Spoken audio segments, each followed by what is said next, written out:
just see. Let's get this file up on Instagram.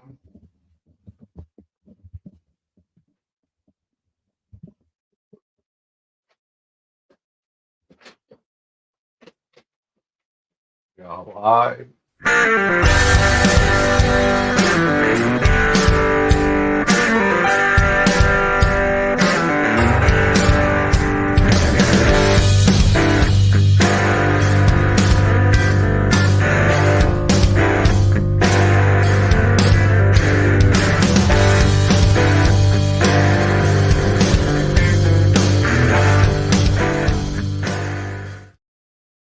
Welcome back to episode 242 of the Tall Boy Radio podcast. Now, if you're watching this on the live stream, you're probably already aware that we are Sean's guest tonight, and hopefully she will join us. But I'm going to suggest it's probably unlikely right now, but that's okay.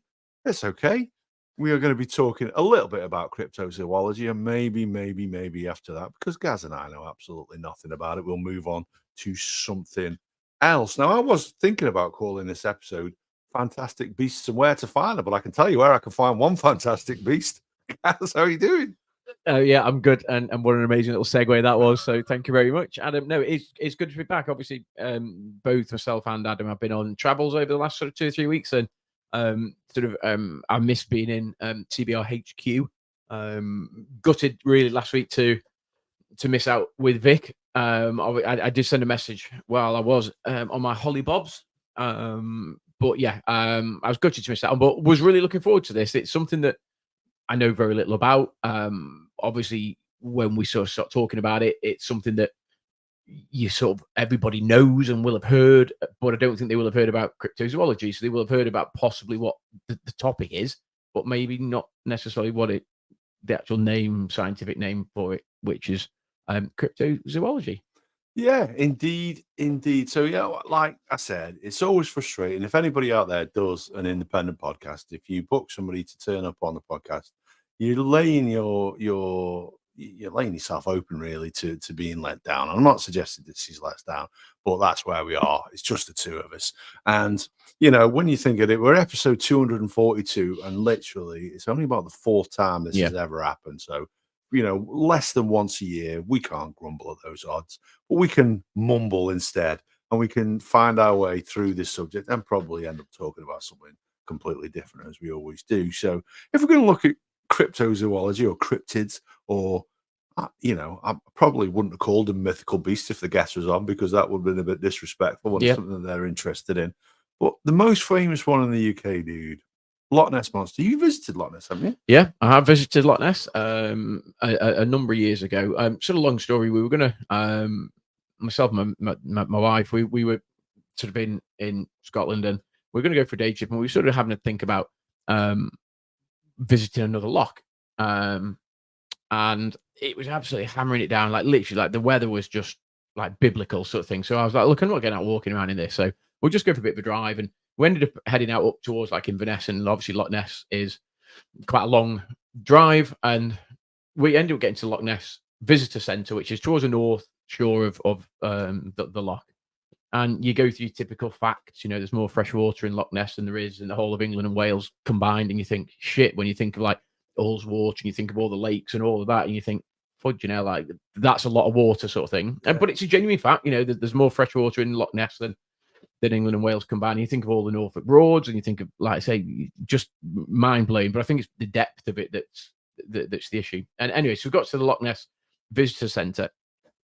It was about, I must have been getting off about 5:30 in the evening sort of thing. I've been driving for fudging miles on this road. So they call it an A road, but it's basically like a single track road sort of thing. You've got like mountain on one side, you've got road, and then you've got like valley on the other. And you think, shit, if this is like icy, I'm dead sort of thing. You know what I mean? And then strange story. We went into the visitor centre, and they were like, look, you're going to have to be quick because we are closing up. It's about closing time. All right, okay, fair enough. Got to this shop at the end, and I bought a tiny little sort of window sticker, like Loch Ness, little green Loch Ness. And I haven't put it on my car, but I carry it in my golf bag.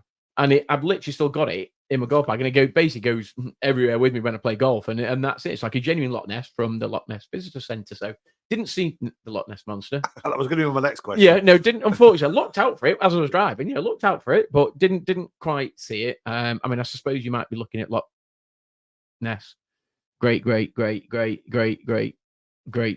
grand kid as such. But unfortunately didn't see it. But look, it's generated a lot of tourism and a lot of income for that region. People go there specific. Well, I mean, obviously, if you've never been to Scotland, the scenery is absolutely stunning. But you would go to that place in particular because of the Loch Ness Monster, and it's synonymous with the Loch Ness Monster and Nessie. So, it has brought a lot of commerce to the local area, and I suppose without that, the local area wouldn't quite be as affluent maybe as it currently is. So, are you suggesting then that people continue to exploit the Loch Ness Monster for financial gain of the area? Is that what you're alluding to there, sir? I don't know whether it's exploit. I think what's happened. Look, I don't know, and I don't know the story, but I say know the story. Obviously, back in the day, whenever it was, when the sketchy photographs first came out, sort of thing. Obviously, somebody saw something. There's that very famous photo where you've got like the sort of curved bit on coming out of the sea and stuff, and at sea coming out of the loch. Sorry, Scotland. Yeah, apologies. So I wonder whether or not, genuinely, whoever it was thought they saw something, and in their own mind, they would have genuinely thought they've seen a beast, a creature, whatever. Do you think so? Or, I mean, it looks like a swimmer's arm. Okay. It looks like a swimmer's arm coming out of the water. Are they exploiting this? The history of the Loch Ness Monster goes back way, way further than those photographs. Yeah. Okay. But the interesting thing is, years and years and years, we're talking medieval times. Yeah. That's when they were first reporting sightings of a monster in there. But to be fair, they were fighting dragons and stuff like that then, if you want to believe that kind of stuff. Yeah. We perhaps wouldn't have had this level of skepticism if we had the conversation would be completely different. Yeah, we may have been a bit more respectful. But then, obviously, years passed without there really being any sort of sightings or anything interesting about. There was just tales, just legends of this Loch Ness Monster. However, when they started to build a road around it, that's when the sightings came back. Now, maybe it's because of passing traffic. There's a lot of stories about like that water, when the wind whips up on there, it can really generate waves and stuff. And it can look like potentially you are seeing something that is a monster, something like when you think of like a plesiosaurus, like a dinosaur, type of thing. Yeah. So that's where they came from. So maybe, just maybe, it's a genuine photograph of what is thought to be a monster, or it's somebody who wants to exploit something. And I've got a picture of a monster, and actually, it's a swimming arm. But I was under the impression that almost that they've looked at that photo previously and they've done, they've tried to use modern technology on that photo, and various people have tried to debunk the fact that it's either just a swimmer's arm or it is in fact a mythical beast. And depends on which side of this sort of the scale you sit, sort of thing. Is it a monster? Well, people have said no because of this and this and this. Is it just a swimmer's arm? No, because it's too big and it's not right and you can't see whatever it may be. So I think it's one of those things that are people exploiting it? Maybe. However, when you take the Loch Ness Monster into context and you look at what other people are exploiting for tourism and this, that, and the other, then would you blame them? If you can provide a livelihood and a job and I say a career, but you can provide for the local area, the local community, and you will get people visiting there. We went there and I said we weren't going to go there initially, but we drove there. We're like, we'll go to Loch Ness, we'll go to the visitor centre, we'll read all about Nessie. Yeah. So we went there, okay, slightly indirectly, but we went there for that reason. So people do go for that reason. Yeah. So you were in that area, you weren't planning on going there, but it was a pull. Yeah, 100%. And it was it might be too far, but then obviously it started to sort of piss it down. And our original plan, we were like, well, actually, we'll just drive along Loch Ness, because even on the road, you can still see the loch. And then as we got, like, say, halfway up, we were a bit like, well, I might as well just go to the visitor centre now. Yeah. Let's have a look, see what people have been saying, read a bit about it, a bit of the history. Do they charge? They did charge you to get anything, yeah. Yeah. So they're making a bit of money. Yeah, they are, yeah. Yeah. And look, but again, in context, there's lots of other places and lots of other things that you'll see and go to and read about. And I'm sure that if you went into, you went into America or Canada and you started looking for a Sasquatch or Bigfoot, which is something, it's a similar sort of myth, I suppose. There will be places in America that have the Bigfoot, center or visitor center or this, that, and the other, you know. So yeah, and the Mothman's another big one in America, isn't it? So yeah, it's an interesting thought that, you know, we're being skeptical when we say it's a financial gain. It might not be. You know, there might be a genuine belief there, and let's face it, there might be genuine creatures there. I know they've done sonar radar and on all sorts, and they've pulled up stuff there which could have been a large shoal of fish, but there was certainly something that's been discovered. I remember back in maybe the late 80s, early 90s, you know, when the technology was a bit prevalent, where they discovered something in there, but they couldn't categorically say what it was. And you know, you look at the picture, and if you believe in that kind of stuff, you would say that is maybe what it is. If you were skeptical, then and look, ultimately, and you talk about maybe, you know, in a way it would have to be asexual reproduction, unless it's 2,000 years old or whatever it is, you know, unless there were two of them, and then all of a sudden, then you think, well, okay, and then it's assuming that one's male and one's female, and this, that, and the other, and this, know whatever you're going to say, then no, you're right. You're right to stop me. But you know, so look, whether it was a shoal of fish or just I don't know, but I do remember there was like a kids program back, like I say, mate, and I'm going to say it's like Bully Peter, but it probably wasn't that. But they did show like there's obviously the boats, and they were just sending sonar down, and they trawled up and down the locks of that. You know, you remember that, and I'm sure that that's some of that is still going on now. But whether or not, you know, if there is something there, I don't believe there is, but if there was, I'm surprised it hasn't been found yet. And that's the thing, isn't it? But again, again, you know, really, really valid point what you said right there at the start. The body of water, huge, is vast, massive, you know, and more water in that one loch than there is in the whole of England and Wales. Like we said, the Lake District is huge. If you've ever been to the lake, there's a vast amount of water there, and that's mind blowing. I mean, a large part of that is because it is so deep, isn't it? Yeah, and you know, for people that listen outside of the UK that perhaps don't know it, it's quite thin. It's very long, but it's very thin. It's not that. Can you stop it? I just thought someone's joining now. So yeah, you know, the body of water is very long and but quite thin. So from shore to shore, the sort of width is not that. I say not that far. Not that you'd expect from a big loch, but it's actually the depth of water. And I don't know how deep it is, but it's significantly deeper than many others. And that's why it can hold. That's why it holds basically so much water. Yeah, that's mad. That's mad. The other creature, then, like, you don't necessarily believe it's there. I would be skeptical. I don't think I could rule it out, you know, but would have to me. It would have to be. It would have to be a species of something. Yeah, it can't be a one of. For example, I mean, my logical scientific brain would be it can't just be a Nessie. No. It would have to be a species of something. Now, whether or not we're going down the route, it would then have to be an as yet undefined, unknown species, new species. Look, I'm not ruling that out. No. But for me, if there is something there, it would have to be a species of something, and therefore, you know, there's obviously effectively generations of it. I mean, we as people, I'm not saying me and you necessarily, have a very limited knowledge of what is in sort of the depths of the water anyway, haven't we?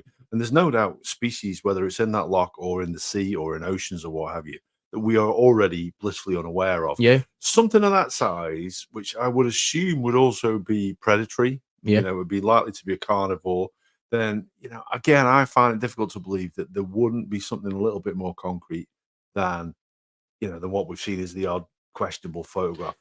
You know, if it was a carnivore, you would end up with, and you know, excuse the sort of the image now, but you'd end up with like almost like washed up carcasses of other fish and this, that, and the other with huge, great big jaw teeth marks or whatever. You'd be like, wow, that's got to be something pretty sizable in order to kill that or eat that or whatever, you know. So, as I say, I'm not ruling it out. I mean, you do turn around and is it people say that we know more about space than we do about the depths of the oceans or whatever, and you look at the Mariana Trench and all of that, which is, you know, deep enough to hold Mount Everest in it and all of that. So, you know, we're constantly finding new species and stuff that are previously undiscovered. But a loch in the middle of Scotland, I'm skeptical, if I'm honest. Yeah, I think you're probably right to be. But there is that sort of common theme that whenever these creatures are thought to roam, it's in areas which aren't particularly well populated, other than like with like say the Mothman. You know, there's the stories of them appearing at times of disaster, whether it been a foreboding warning or maybe the cause of the problem, who knows. We are going to do an episode about cryptic creatures in the UK, in the US, rather than just in the UK. I guess tonight we're going to be talking about the UK. We do have one planned for some time in the near future. I'm waiting for that guy to get back to me as well. But we will get one planned where we're going to be looking at stuff like the Yeti, Bigfoot, and the Mothman, because those are, again, when you think about the United States, there's certain parts of it on the eastern seaboard, the western seaboard. There's parts of that were very densely populated. Certainly, like you think about Los Angeles and that larger area, how densely populated that is. But however, in between that, there's a great amount of vastness, you know what I mean, in terms of the size difference between the UK and the US, and then the population difference. There's a big disparity between the two. So in terms of the UK, the other one that really, really springs to my mind when I think about cryptids, as they're sometimes called in the UK, is the Beast of Bodmin. Now, I'll tell you this, I'll let you in on this one. So Tomorrow's World did a episode, or they featured this in one of their episodes. You remember Tomorrow's World? Yeah. Back in the day. And I wrote into Tomorrow's World to share my theory with them as a 12-year-old boy. God bless him. I've got my letter back from the BBC with the BBC noted heading note paper there. And bless them, they entertained my rather ridiculous thing. So what was your ridiculous thing then? I basically said a big cat and had sex with a domestic cat, and that was probably what was living out there. Hey, who knows? Listen, I just learned about the birds and bees. If a bird could have sex with a bee, then a panther can have sex with a domestic cat. That makes perfect sense to me. I knew a little bit more about it than that, but as many women will testify, not a great deal more. No, look, I think again, there's various photographic evidence of the Beast of Bodmin, and you know what? And I suppose again, if if it was something similar in the US or Australia or something, Russia, Canada, huge, vast nations where you literally will have like thousands and thousands and thousands, if not millions of square kilometers of undiscovered areas, or that the rainforest in Brazil or whatever, places that are completely almost inaccessible. If all of a sudden then you got the photo of that in that place, you'd be like, oh, okay, maybe it is previously undiscovered. I just find it more unlikely in the size of country that we are, with the reduced amount of unexplored areas, for there to be something that has not previously been discovered or whatever. Yeah, I know what you're saying. I mean, in terms of when you think about big cats, it's not uncommon for people to want to own them. You know what I mean? There's a bit of, if you're anybody who's seen the Tiger King knows that you can get these things on the black market, not just in the US, but in the UK. And there is a bit of a school of thought that the Beast of Bodmin comes from just that. Someone who had a private collection of cats could no longer care for them and let them go. But like you say, in terms of the UK, it's not a vast place. Yes, there are huge square miles. When you think, oh God bless, when you think back about the Yorkshire Moors and and Hindley and what she did out there, and there's bodies that still haven't been found. It's a little bit different. I don't want to get too maudlin, but there is a vast area to uncover something if you were looking for something. Now, the thing about a living creature is when you think about the wild creatures in the UK, stuff like foxes, you know what I mean? They become not tame, but they will move into the cities, into the towns, and they will, because there's easy pickings. They'll feed, won't they? Yeah, because assuming again, you might be wrong, but a big cat you would assume will be carnivorous. So would eat meat. It's so yes, out on the moors or out the dales or forests or wherever they are, there's probably an abundance of mice and rats and other small sort of mammals and stuff. But again, for it to remain unseen or hidden, and look, there's famous photos, and you look at the photo, God, that's a big cat, and that looks like a black panther or whatever, and it does. But again, has it been doctored? It has. Are people looking to create something like that for financial gain or whatever, similar to the Loch Ness? Maybe, I don't know. Again, is it just a big cat? And if that's the case, then what big cat is it? But I mean, your story about a private collector, not maybe have it, but you would have thought that unless there's significant fines that go along with it, you would have thought that collector's gone, yeah, actually, my bad. It got out. It was me, or I've let it out, or whatever. No, unless you're going to get jailed or fined for that. In which case you probably wouldn't. But I don't know. Well, the other side of it, when you think about, I think if you go up to Yorkshire, it is, or Lancashire, I apologise to whichever one it is, because you can offend people by getting that one wrong. I can promise you that. There was an area where they released wallabies. Some guy had released wallabies out into the wild. And they flourished.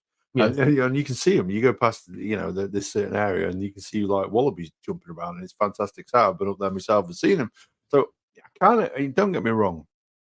Something that is a predatory animal like that is quite good at not being seen, because that's how it kills its prey.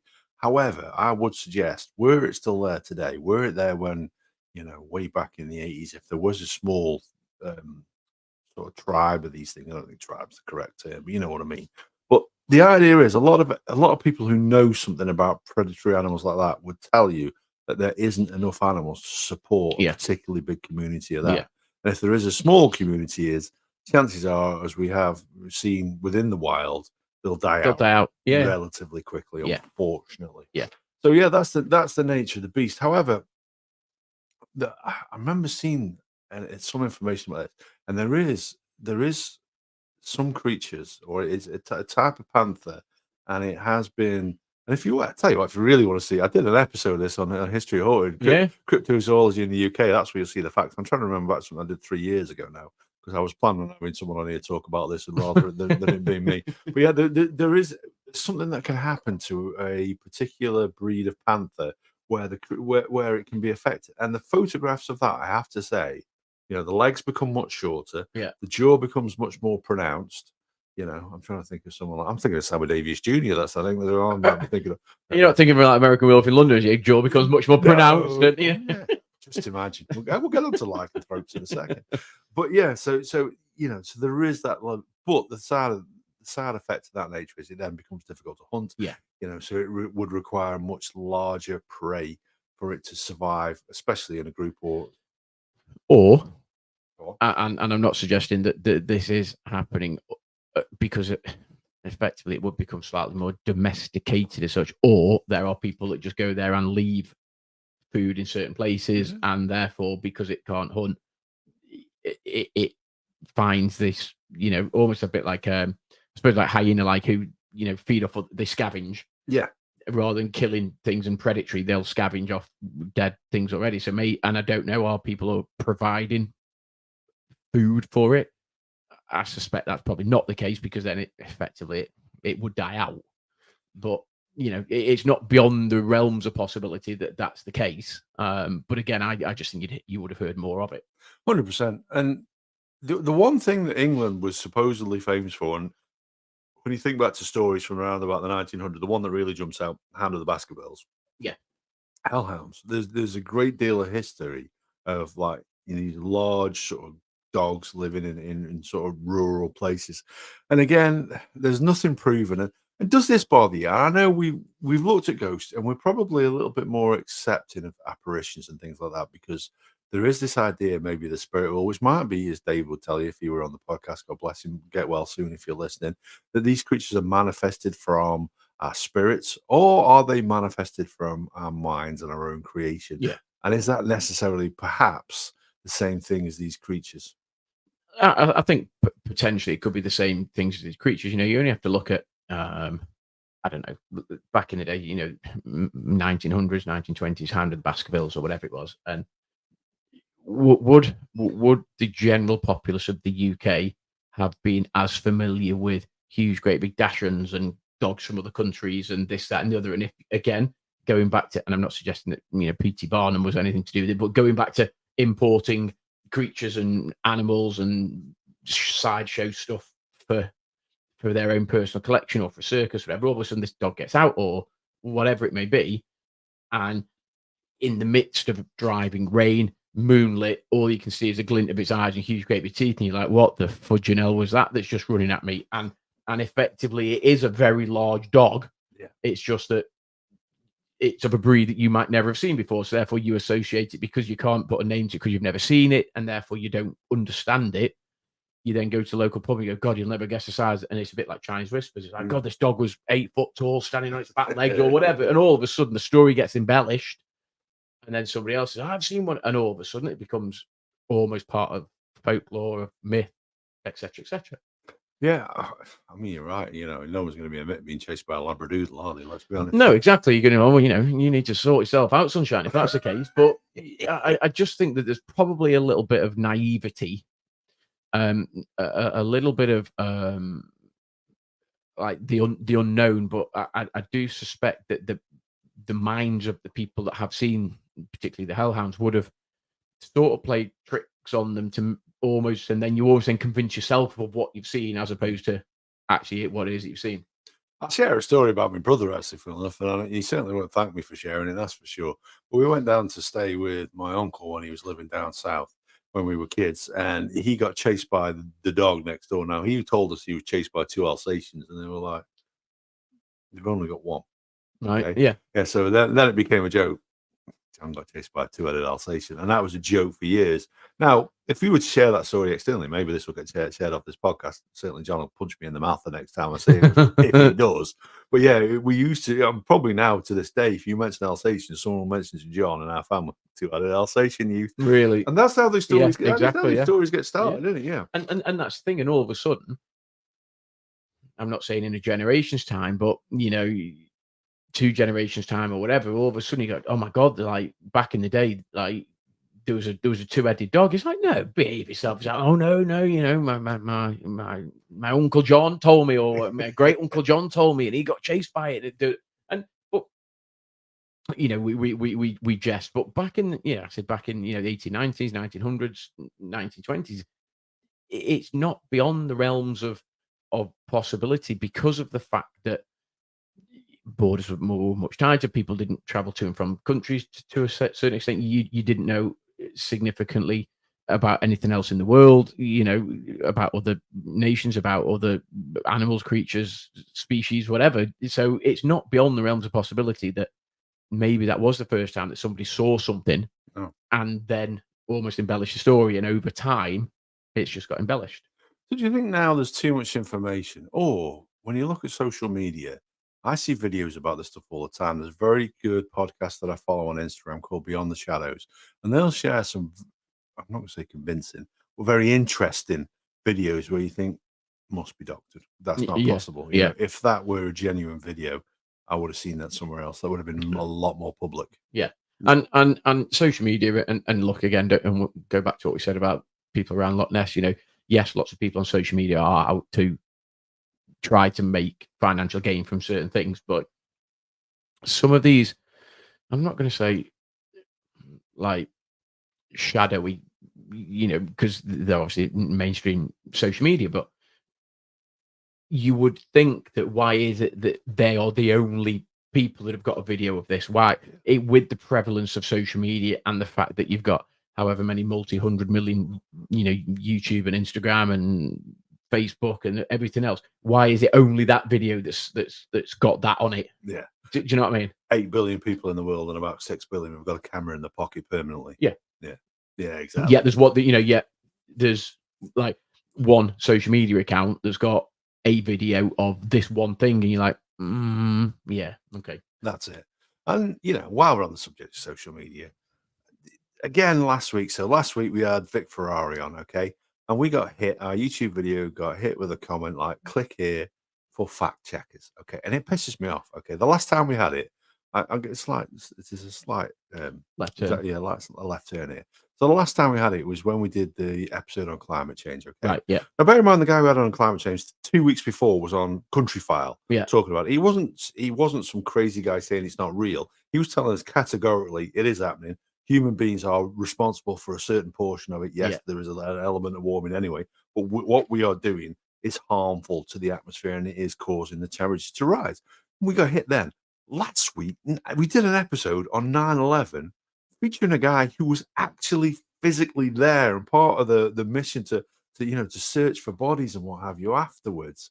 I'm getting hit with that. Click here for facts. Now, I'll tell you what, listen to the episode if you want facts, because we had someone who was physically there, not somebody's opinion who's Zuckerberg's having shared out. Exactly. Off your soapbox now. I'm off You're now, done. I'm done. You're done now. I've got it out of my system. I can tell you that it's been pent up. Irate. No, but yeah, you're right, and obviously you go back to last week. Obviously, I wasn't there and stuff, but Vic spoke as he always does. Incredibly powerfully about his experiences and what it was like there. But yeah, to be hit with a bit of a fact check, you're like, you know what, just do one. Yeah, do one. It really winds me up. And that just highlights the problem with social media. You know what I mean? Somebody whose first-hand account, I don't think you can get a better account than a first-hand account. No. And and then you've got somebody telling you that isn't necessarily the case. And let's face it, who's gonna believe what? And there's a number of people who's gonna click on that link and say, yeah, this is it. That said, if you watch, we said nothing controversial in that episode. There was no talk of conspiracy theories. Not certainly saying that any of them were true. Anyway, we might have brushed over them and mentioned them just to say what's garbage. Yeah, lots of people probably do think there's conspiracy, but actually, nah, exactly. You know what I'm saying? So yeah, very frustrating. Just going back to your sort of cryptids and your cryptozoology and stuff. Out of, not necessarily the ones that we've mentioned, but are there any that you're aware of? Are there any that you maybe have read about or in your research? And this is obviously one of the things that we were going to ask our guest, but is the one that you feel though has more credence or more likelihood than any of the others? I mean, just in terms of Loch Ness, I don't think, for me, no. Beast of Bodmin, potentially. Yeah, I think potentially there was something living on the moors, maybe a cat that was released, but no, I don't think so. So, and I know we're going to do an episode in the future of this, but you talk about the Sasquatch, you talk about Bigfoot and Yeti being, similar sort of things, and there is that very famous, almost like that grainy, almost like the Zapruder film for the shooting, that grainy video of Bigfoot. What was it? Is it human? Is it, is it a 6'4" bloke on a stag weekend that's got tarred and feathered and walking around in the middle of the jungle as such? So, but arguably more likely. Yeah, but there is that video. So what if it isn't Bigfoot? And obviously there's again, that would have to be a species of, because the stories of Bigfoot are way back in time. I mean, way back in time. And if it wasn't Bigfoot, well, what was it? I think the interesting thing is, and if you Pub Time Podcast, good friends of ours, they did an episode about Bigfoot, and gee whiz, you need to go back and listen to that, because it was one of the funniest episodes I've heard in my life. They shared something off a YouTube video, and it was shocking. I'm not sure we'd necessarily share it on his podcast. We're a little bit more delicate than that, but it was very funny. But it's a good question. But again, you're talking about grainy footage now on what was probably an old 8mm camera. Yeah.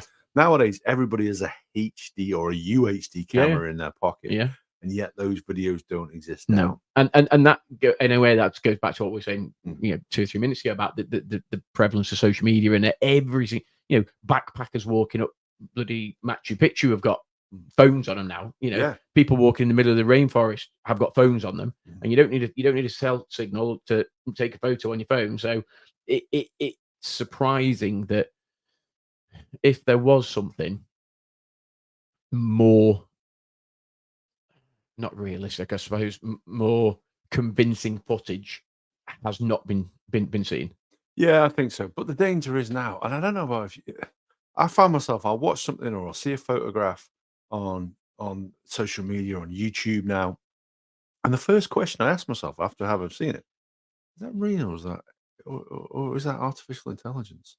Because that is that convincing now that I would be comfortable with someone who had a decent knowledge of the software and had a decent level of the software, not the stuff that I've probably got on my phone that we use to create the photographs for our imagery that we use for the episode artwork, could probably create a very convincing video or a very convincing photograph you could look at and not necessarily be able to pick out what it was. So the risk is now we've probably gone too far. We've probably been in the butter zone of seeing something that is convincing, but it's not been produced. And maybe it's not been produced because it doesn't exist, Yeah. or there's nobody out there faking it like they were, or what, I don't know. And I think that's the route I tend to go down with these things. If you're going to ask me what's the one that fascinates me most, and again, it goes on to sort of the paranormal side of things, is the American one, the Mothman. If you've seen the film The Mothman Prophecies, true story, it's been embellished, let's Yeah. be clear. Yeah. But during that bridge collapse in Michigan, just beforehand, there was so many sightings of this creature. You do have to wonder, and it's again like it's just like with you with aliens. People report the same thing from one side of the world to the other. That why? Why is it the same? Yeah. If so many people in this one area are saying, you know what, I saw that thing, it's saying these things, it's been warning me, it's been, and then the bridge collapses, and then it's not seen again. And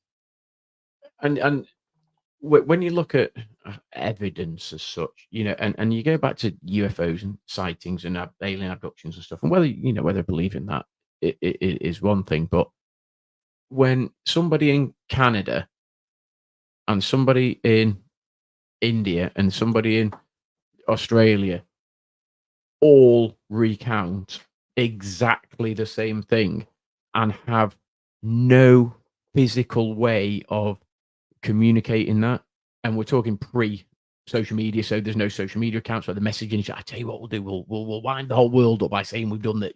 That doesn't happen. So back in the day, they have no physical way of contacting each other to corroborate each other's story. Yet people from vastly different walks of life, vastly different places on the earth, all recount the same thing. Maybe at different times, but exactly the same experiences. That then gets you thinking, well, is there something?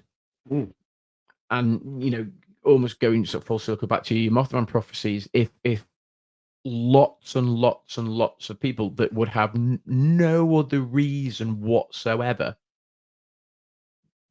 to make up, create, embellish a story for no other reason other than the fact that they genuinely witnessed it, saw it, and it spoke, and it communicated, and that all of a sudden starts to make you think, "Oh, okay." I mean, look, the Mothman prophecies is one. The one that sort of, in a way, I say fascinates me, and it is a little bit sci-fi, but it's your typical time travelers with your bowler hat men, and that they've appeared in hundreds and hundreds of photos through time, and they shouldn't be in that photo. Yeah. Now, yes, you could have a person or a studio manipulating images, but again, when these images are circulated from different countries with different origins and on different sort of media in terms of different cameras, different shutters, different different models of footage and image. Is there something? And again, do they always appear either pre or prior to either a natural disaster or something? And I don't know. And it's a bit like your Mothman prophecies, I suppose, but it's just wrapped up in a slightly different. Are they guardians coming to warn us? Are they harbingers of doom and they appear just before, and all of those sorts of things? But it does fascinate me that you can get images of these so-called sort of time travelers appearing in images, and there was a famous one where I can't for life, I wish I could picture where it was, but there's and I'm going to say that the photos from like, I don't know, like maybe 1940 or something, or 50, and it genuinely appears that this guy's got a mobile phone in his hand. Yeah, I know the photograph. And I can't place exactly where it is and what, but it genuinely looks like he's got a mobile phone in it. Now it might not be, Yeah, and it could be a glint of, it could be something. I mean, it could be a cigarette packet, I suppose, but it looks like he's got a mobile phone in his hand. And you're like, hey, yeah. Do you know what I mean? I think it's you've hit upon something there. But to believe in that, you have to believe in time travel. And here's the curious thing about time travel is, we kind of expect that it'd be something that we'd achieve in the future. But the very nature of it means that if you could travel through time, you would travel to the past. So at some point, they'll be evident. And I know there's that, when you watch Star Trek, that first point of contact, you don't interfere with the nature of the life. That if you were capable of time travel, well, I'm going to go back and kill Hitler. I'm going to stop that second. Yeah. Well, you can't, because you don't know what would have No. unfolded in the And then bastard you that comes through and there after. was what not quantum leap, I can't think what it's called, but you go back and you look at, well, if you do this, then you set off alternate realities, and actually then you might never be born in that alternate reality, and therefore you would never discover time travel. So therefore the whole blah blah blah blah Yeah. blah, and all of a sudden that becomes a bit of a mindfuck. And you're like, oh, hold on a minute, you know what I mean? Yeah, it's a big thinking, But I just, there's, again, a bit like you, the Mothman, there's almost too many occurrences of it for there not to be something, which I suppose is the opposite of what we're saying about Nessie and the Beast of Bodmin, and there's very little footage of that, which probably means that it's less likely to be. But the fact that the Mothman, you have so many sightings, probably leads you to think they've seen something. Something's there. Something's amiss. Hello, Stuart Willis. Thank you for joining us. No guest tonight. She has just emailed me to say that she's had a family emergency. I will get back to her shortly. If you're watching this, Kat, I'll drop you an email soon. Hope everything is okay. Stuart Willis also says Doctor Who. I have no idea what he means by that. Maybe he will extrapolate in the comments. But yeah, it's a very peculiar concept. So time travel. I don't know. Would that be a cryptid? I guess I personally would say that it was, because if someone's coming from the future, there's something that we don't understand. It fits within that category, yeah. So, yeah, the other one, and you mentioned it earlier, and you alluded to it in one of the greatest movies ever made, American Werewolf in London. I'll fight you on that one. I do genuinely believe it is a fantastic movie, but that's the other thing. So, lycanthropy, lycanthropes, werewolves. Now, again, they're great stories, great fodder for some very, very good movies like we just mentioned there. But the idea comes from the idea of lycanthropy is people who are affected by the moon, by lunatics, if you will. That's where the idea comes from. That people whose behavior is different when the moon is in full bloom. Now, I can tell you, I don't know if you've got kids as well, guys. I don't know if you noticed it growing up. My kids, and we'll put them to bed, and my wife would say to each other, "Fucking hell, they were a nightmare to go down to." Full moon tonight. Yeah, full moon tonight. And you check, guess what? It was every full moon. They were an absolute ball ache to put to bed. And so we do know that the patterns of the moon, it certainly can impact upon, the gravitational pull. And I think you're right. I think you've got the gravitational pull. I think you've probably got and look, God, we're going to sound like we actually half know what we're talking about here, but you have we don't really. But you would have like biorhythms and are certain atmospheric conditions. Do they have more or less of a chat? God, I wish we got scientists on that. But do they have more or less of or a guest? But do you have more or less? Do they have more or less impact on our biorhythms if it's atmospherically different in one time or another? But you're right in as much as again it goes back to the perception of others that somebody's behavior has changed, and I'm curious over time. I mean, I don't for a minute think that you vampirism and all that. There are universities now doing vampiric studies and bloodletting and all of that sort of thing. But you lycanthropy, no. I don't think we change physical form. I think what might happen is, and you look at, and this is going to sound like a weird tangent, but it isn't. I'll get back to it. But you look at some poisons or some substances on the human body, and it affects your facial muscles, or like a gurning, or like a so what? That's beautiful. So what could happen is that almost there's a misperception that your features change. Now, I'm not suggesting that is because of any substances or anything else, but the perception is that you might physically be different than you were previously, and therefore, again, people might associate that with a full moon, and therefore, again, it perpetuates itself, and down the line, and you would say they became lunatic. Yeah, again, it's going back to the two-headed dog story. You know what I mean? When things weren't as recorded as they are now, where you have documentation or proof of everything that happens, that, you know, this person behaved like this, he became a lunatic during the lunar cycle. And they may very well have done, but it probably has been exaggerated. And again, like you say, in terms of vampires, dude, there's a number of groups on Facebook with people who are very much interested in the old Nosferatu, the old vampiric way of life. And I have tried to get them on the podcast. Easier to get a flat earther on, as it turns out.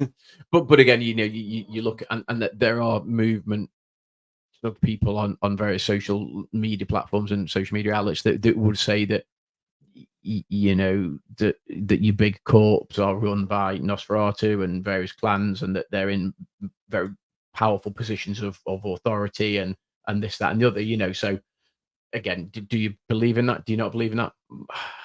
I'm not sure. Here's an interesting one from Stuart. I've just read. So he was a huge fan of the full moon when he was first responding, because you'd get loads of calls out on the 999. Get really, really busy, a lot more than usual. That's a bit weird, isn't it? But again, it goes back to that you know, mad dogs and Englishmen go out in the midday sun. Well, lunatics go out at night, and particularly on a full moon. And there has to be some. Okay, a lot of the time in the English language, and you'll get sayings and so, and you understand where that's rooted. But it must be full moon tonight. Well, what does that mean? I looked out there. I believed you for a second. I don't know why I looked out the window. So yeah, must be full moon tonight. Well, so what? So well, what does that mean? Oh, must be, you know, kids are playing up. Oh, must be full moon. So where does that? Is that literally based in the lycanthrope myth, legend, or is it something else? Or is it? I mean, bear in mind, you know, we've been on this planet for not just me and you. We've been on it for too long. Yeah. So many people listening to this podcast will say far too long, but 263 episodes. However many. yeah. So, but we've been on this planet for hundreds and thousands of years. So there was a time before Swatch and Case. Oh no, I don't know. Casio. Them lads, mate. Mate, yes, I'm amazed you didn't go like Cartier or Tag or anything like that. You know what I mean? But not me. No, I do have a Swatch watch. The battery went in it some years ago. It's like a Mickey Mouse hand, you know what I mean? That's it. Yeah, that's it. Yeah. But so before that, we must have used the lunar and the sun cycles to navigate our days by. So I suppose it shouldn't be too surprising then that's inbuilt into our biorhythm, should it? That makes sense. And it does make sense. And it's strange just because I suppose in the summer your natural biorhythm would be that when it's light you wake up. Yeah. So generally speaking, I suspect, I mean, I don't know, I haven't got the science, and I'm not going to make up any statistics, although 99.8% of statistics are made up on the spot or whatever it was, you know. So I've just made that one up as well, by the way. Yeah. But you know, so you look at, you know, in the summer, oh my god, I can't sleep. Well, it's too light. So your eyes are closed. So that must be is it a biorhythm that's telling you to wake up? Whereas in the summer, you know, in the winter, you hibernate, or you sleep longer because it's dark, it's horrible, it's you know, it's that horrible time of the year. So you think, well, you know, I'm just gonna stay in bed. I'll tell you facts about eyelids, dude. While you're on about that, your eyelid is actually slightly see-through, and actually, when you close it, it's your brain that shuts off, not your eyes. Well, it's weird because you sort of, I saw that on social media. It didn't have one of them warnings, so it must be true.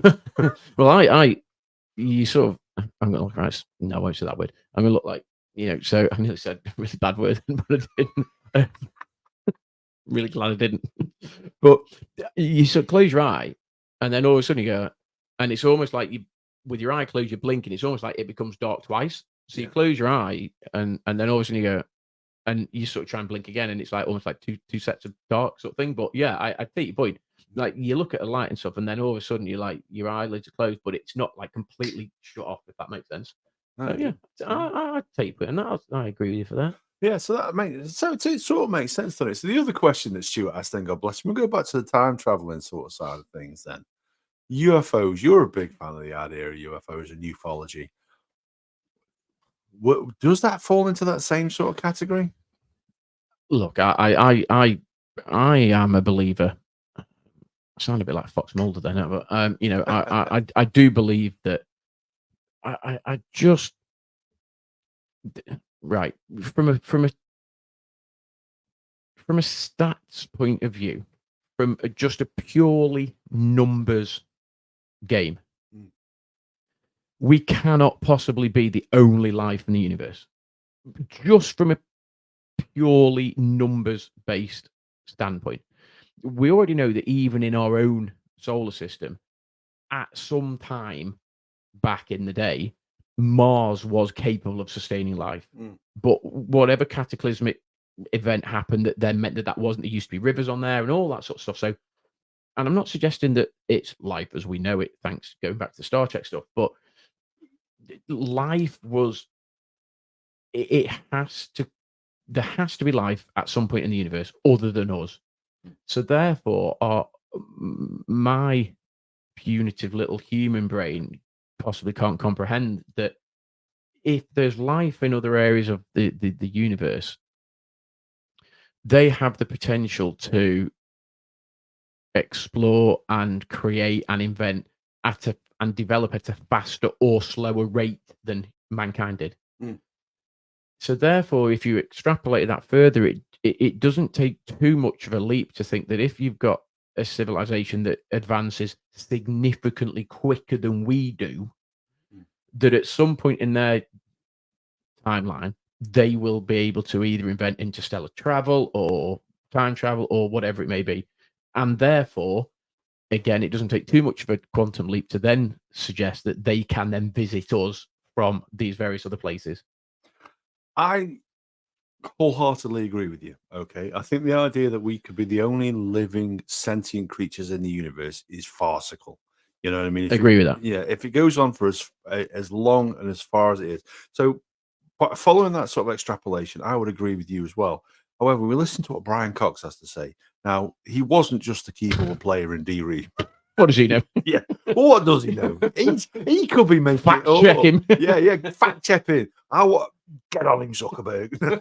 I'm joking. Don't. He's a lovely guy. He's a lovely fella, and we actually were supposed to. Yeah. I still would quite like Brian. If you listen, jump on.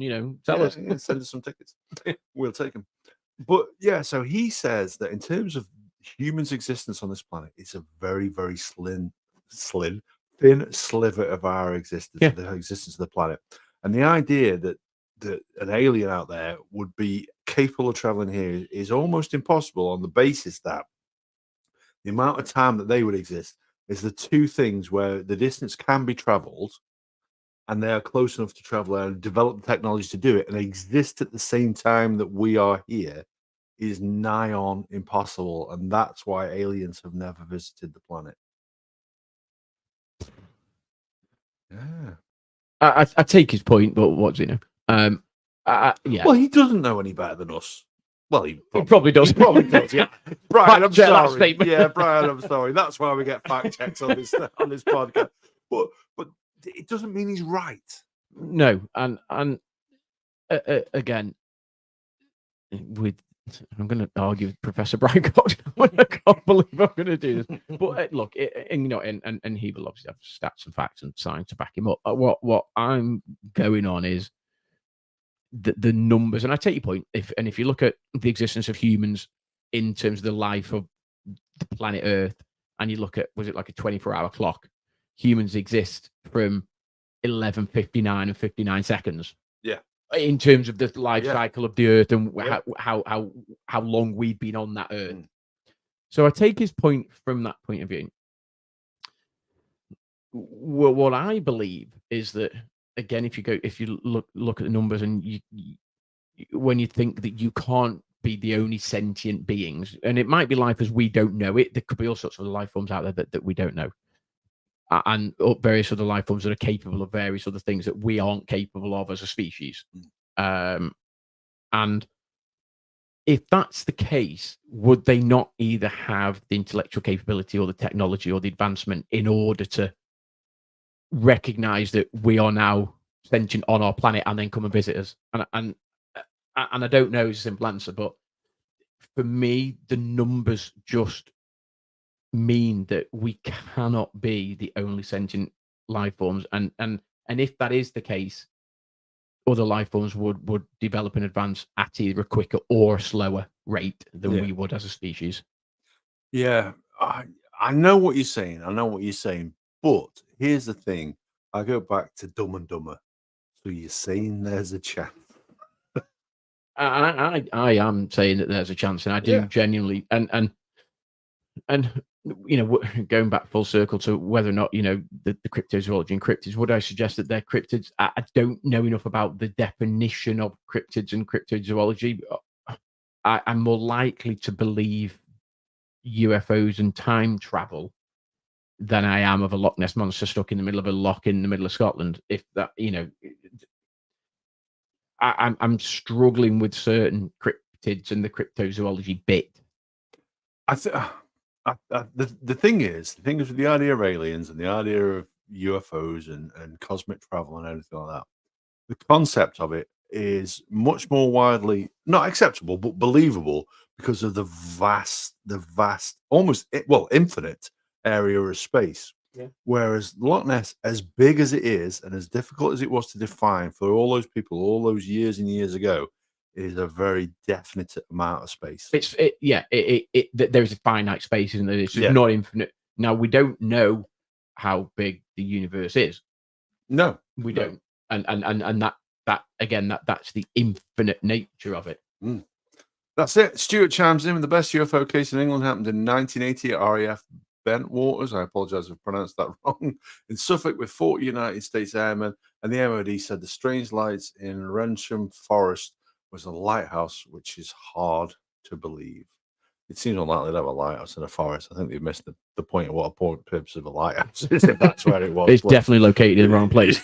Yeah, that's it. Yeah, but, maybe what watchtower, maybe not lighthouse, but fact check, Stu. Fact check. Come on, pal. That's it. Town planning gone wrong, that is, pal. But no, look, I think I am a believer in I suppose extraterrestrial life, and I'm not suggesting that they're all malevolent and they're here to come and take over the planet and this, that, and the other, and all that. And again, if you think about the numbers and you extrapolate that, there probably would be some malevolent force out there or species out there that are predatory and want to come and take all of our planet resource. And you go back to the 80s sci-fi V where we got visited by lizard people and they wanted all of our water supply or whatever it was, you know what I mean? So, but then again, we could easily be visited by very, very enlightened, very, very knowledgeable race of people who are, and you go back to the Atlanteans and where did they go? And they were this advanced species and this advanced race. If you believe some of the stories, there's interstellar travel, and they thought, no, fudge this, we can see the end of the world, we're off, ski and we're going elsewhere. You know what I mean? So I mean, it's late in the podcast to be getting into that one, but do you believe? Do you buy an Atlantis? There's a chance. There is a chance. There is a chance. That's interesting. And just while we're on the concept of interstellar travel, so this is interesting that you believe. And again, I'm not going to put you on. Well, I am going to put you on the spot a little bit because I'm going to ask your opinion on it. So I'm not going to ask you to prove it categorically yes or no. So you buy into the idea of interstellar travel, but the idea that we have in terms of traveling to the moon, you don't buy into, do you necessarily? No, I don't know. No, I get it. I don't know. There's plenty of people. I don't know. And it okay if we have, and if Buzz Aldrin and Neil Armstrong, if they were here still with us, and they'd probably bop me on the nose and say we definitely did. If we did, why have not gone back? Yeah, I mean, the one for me is it's the old Ron Howard story, isn't it? That Ron Howard's grandfather had told him, "Look, we never went to the moon. It's all absolute bullshit," and he never bought into it. Who was the? Oh God, Stanley Kubrick. Stanley Kubrick. That's the guy. He said it. And we'll get to that in a second. But yeah, so Ron Howard's grandfather told him that he never, the man never went to the moon, and he said, "Utter horseshit. We absolutely went." And so he went and he said, "You know what I'm going to do? I'm going to put it on. I'm going to get the footage of us walking on the moon. I'm going to put it on a huge screen. And I want people to see it in huge HD." And so he went to NASA and he said, "Can I have the footage?" Yeah, we'll get back to you. And then they got back to, "Yeah, we've lost it. It doesn't exist. We've lost it somewhere." And it's like, if you had that imagery and people were doubting it, you want to look, have a look, examine the facts. It's almost like follow the science. The science is there. Science is there to be questioned. Put it up on the screen. If you lied about it, if you had lied about it, maybe you wouldn't want it up on that screen for people to examine in look, UHD. people, God, we're now 59 minutes into, and this could be a whole different podcast, and we've probably done this in the past on episode, whatever number it was, but loads of people are like, well, they have to go to me because they would have had to have, or everybody that worked for NASA would have actually been in on it. No, crock of shit. The people that were working on it would have genuinely thought that they're sending men to the moon. The people that probably were in on it were the film crew, Armstrong, Aldrin, and Collins, the guys that nobody can remember. Michael Collins, yeah. Apologies. And maybe a handful of others who know that it's filmed in a bloody movie studio in wherever. And everybody in, ground control, Houston, we have, all of them are shit sending men to the moon. So you don't have to hoodwink all of them. You only have to hoodwink a few people, sort of thing. But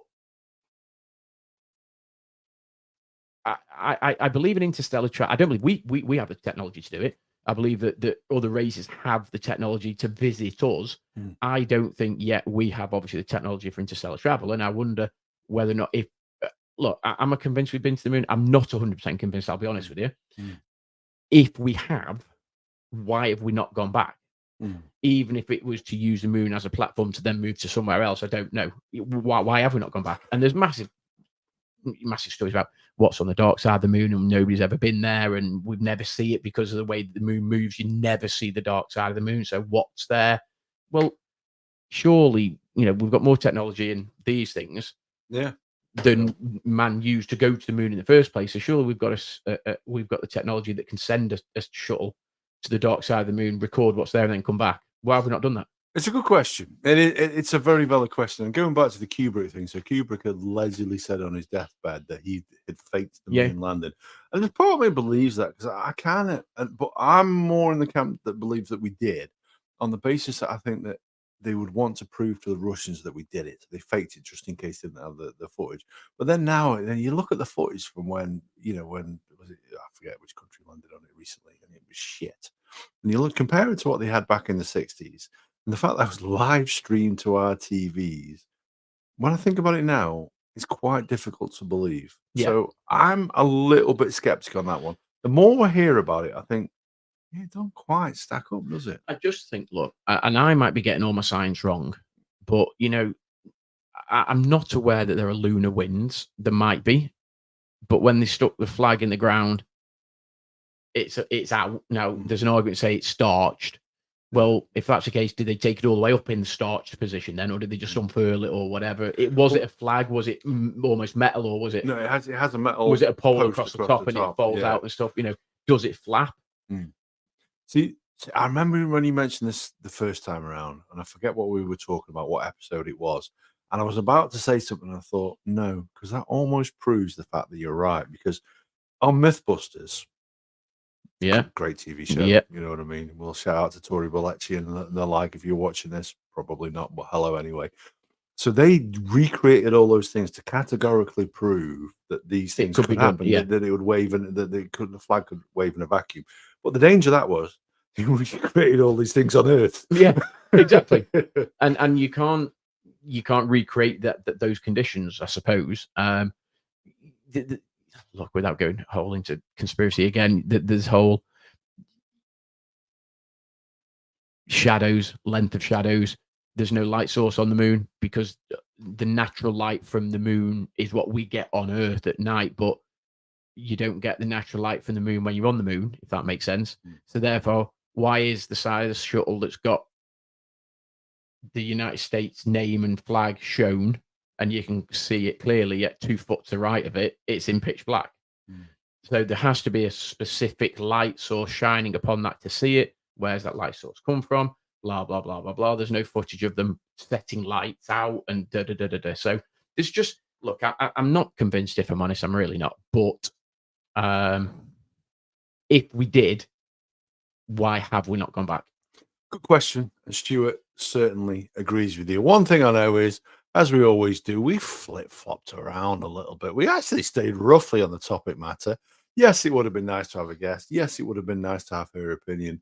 And we hope that she's well and all is well with her and her family. However, we are at the end of this episode. What have we concluded? Not a great deal. We don't believe in the Loch Ness Monster. We don't believe in moon landings. But we think that aliens have probably got a better chance of existing. Guys, do you want to sum it all up for us, dude?